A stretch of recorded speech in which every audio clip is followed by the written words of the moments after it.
Details చూసే దుబ్బాకలో ప్రభాకర్ రెడ్డిపై జరిగిన దాడి ఎన్నికల స్టాన్స్ మాత్రమే అని మాజీ పార్లమెంట్ సభ్యులు అంజన్ కుమార్ యాదవ్ మండిపడ్డారు.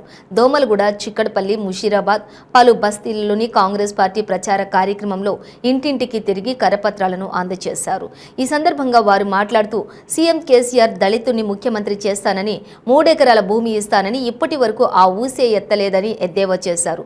ఇందిరమ్మ ఇచ్చిన ఇళ్లలోనే మేము నివాసం ఉంటున్నామని, ఇప్పుడు కేసీఆర్ డబుల్ బెడ్రూమ్ ఇండ్లు అని మాయమాటలు చెప్పి సొంత ఇండ్ల వారికే ఇస్తున్నాడని చెప్పి ఆరోపించారు.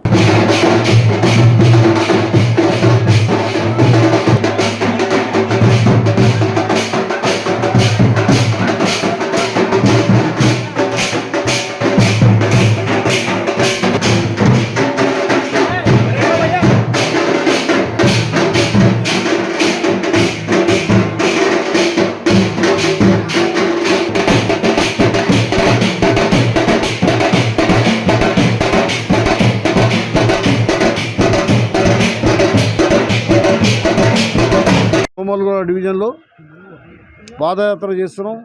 మంచి స్పందన ఉంది. ప్రతి ఒక్కరు ఇంటికి వాడవాడలో మా కార్యకర్తలు మేము పాదయాత్ర చేస్తూ ఉంటే కాంగ్రెస్ పార్టీకి ఈసారి మేము ఓట్లు ఇస్తాం. 10 సంవత్సరాలు ఆయన దొంగను నమ్ముకున్నాము. కానీ ఈసారి అన్నీ కూడా ఏ ఒక్క వాగ్దానం నెరవేర్చలేదు కనుక ఈసారి తెలంగాణ ఇచ్చిన తల్లి సోనియా గాంధీకి ఓటేస్తాం. ఆయన ఎప్పుడు కూడా అబద్ధపు మాటలు, అబద్ధపు దోకాబాజీ వాగ్దానాలు చేసినటువంటి కేసీఆర్ ప్రభుత్వాన్ని కూల్చడానికి మేము ఎప్పుడు వస్తుంది నవంబర్ 30 తారీఖున ఎదురు చూస్తూ ఉన్నామన్నాం. అదేవిధంగా ఈరోజు ఎప్పుడు కూడా ఎలక్షన్ రాగానే ఏదో ఒక స్టంట్ చేయడానికి చూస్తూ ఉంటాడు. ఏదో నిన్న ఎవరో ఎంపీ మీద అటాక్ చేసిరు అంటున్నాడు. ఆ ఎంపీ మీద అటాక్ చేసింది బీజేపీ, వాళ్ళిద్దరు తోడు దొంగలే. అలా కాంగ్రెస్ని ఎందుకు వస్తున్నారని మేము అంటా ఉన్నాము. ఏదో సింపతి చేద్దామనుకున్నాం. ప్రజలందరూ నువ్వు ఎన్ని జిమ్మిక్కులు చేసినా ఏం చేసినా ప్రజలు ఒక నిర్ణయానికి వచ్చిర్రు.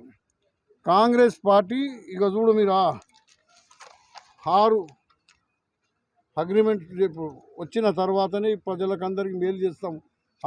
ఆడబిడ్డ పెళ్ళి అయితే 1 తులం బంగారం, అదేవిధంగా ₹1,00,000 ఇస్తామని చెప్పి ఈరోజు ఈ మషూరాబాద్ విషయానికి వస్తే కూడా ఏ ఒక్క అభివృద్ధి జరగలేదు. ఇక్కడ మేము ఎంపీగా ఉన్నప్పుడే ఏది జరిగినా ఇప్పుడు శంషాన్ ఘాట్ కనిపిస్తుంది. ఇది ఇంట్లో కూడా రోడ్లు వేయించింది నేనే ఎంపీ నిధులతోని. అదేవిధంగా హైటెన్షన్ వైర్లే కానీ, అండర్ గ్రౌండ్ డ్రైనేజే కానీ మషూరాబాద్ నియోజకవర్గంలో 10 సంవత్సరాలు పెద్ద ఎత్తున అభివృద్ధి కార్యక్రమాలు జరిగిన మా హయాంలోనే. ఇప్పుడు వాళ్ళందరూ ప్రజలందరూ కూడా మీరు ఏ ఛానల్ చూసుకొని, ఏ యొక్క సర్వేలు చూసుకొని కాంగ్రెస్ పార్టీ తప్పకుండా ప్రభుత్వంలోకి వస్తుంది. 9 తారీఖు నాడు ఎల్బీ స్టేడియంలో ప్రమాణ స్వీకారం మా అధ్యక్షుడు గారు చెప్పిండు.